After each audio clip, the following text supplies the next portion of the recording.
शिव पार्वती चले कैलाश, बूंदिया पड़ने लगी। शिव पार्वती चले कैलाश, बूंदिया पड़ने लगी। शिव पार्वती चले कैलाश, बूंदिया पड़ने लगी। सावन में जाएंगे तो बूंदिया पड़ेगा ही, कैलाश में बूंदिया कैसे नहीं पड़ेगा। अब इसीलिए तो भोले बाबा भांग पी के अब कहाँ चले गए, पार्वती माता खोजने में लगी हैं। भोला भांग पी के, ओ बाबा भांग पी के घरवा भुलाई गईले। मैना माई इसीलिए तो परिश्ते परिश्ते बेहोश हो गई थी, क्योंकि शिव जी तो ऐसे ऐसे कर देते हैं ना कि सब कोई सोचते रह जाता है क्या कर दिए। भोला भांग पी के, ओ बाबा भांग पी के घरवा भुलाई गईले।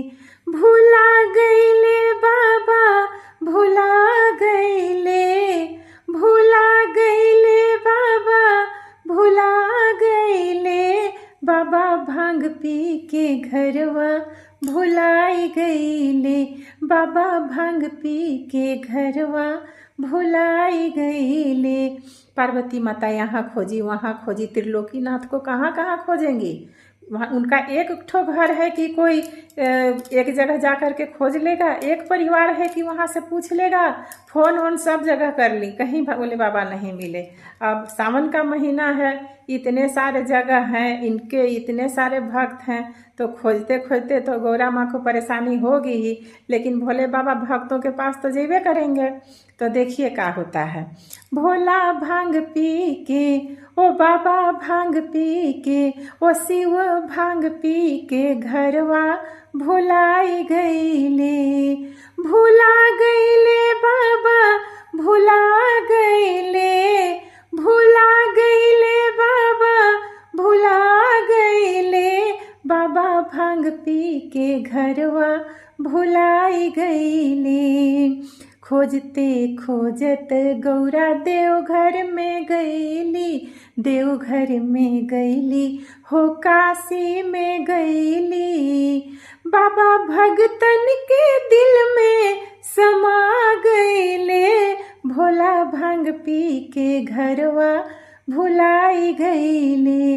अब भक्तन के दिल में भोले बाबा समा गए तो पार्वती माता कहाँ खोजेगी, दिलवा में खोजेगी तभी ना मिलेंगे। तो भोले बाबा तो अब कहाँ कहाँ चले जा रहे हैं, कभी पशुपतिनाथ जाते हैं, कभी सोमनाथ जाते हैं, कभी केदारनाथ जाते हैं। पार्वती माता ढूंढ ढूंढ के परेशान हैं। इसीलिए तो जब दामाद बन के शिव जी आए थे ना, मैना माई देख के बेहोश हो गई थी। अब ऐसा दामाद आएंगे शिव जी जैसा, तब तो कोई भी सास बेहोश न हो जाएगी। तो इसीलिए न कहते हैं, शारदा सिन्हा एक ठो गीत गाई थी, शिव से गौरा न बियाहबू। मैना माई कह रही थी, शारदा सिन्हा गाई थी, शिव से गौरा न बियाहब, हम जहरवा खैबे न।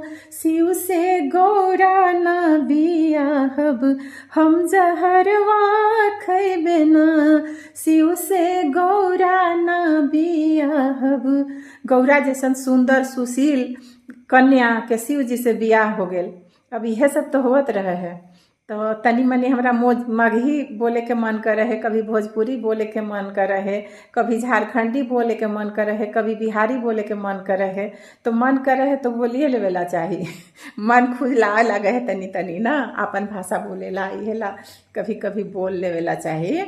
तो शिव जी के देख के उनकर सास कहलथिन ना, शिव से गौरा न बियाहब, हम जहरवा खैबो ना। शिव से गौरा न बियाहब, हम जहरवा खैबो ना। हर हर महादेव। भोले बाबा क्षमा करें हंसी मजाक के लिए।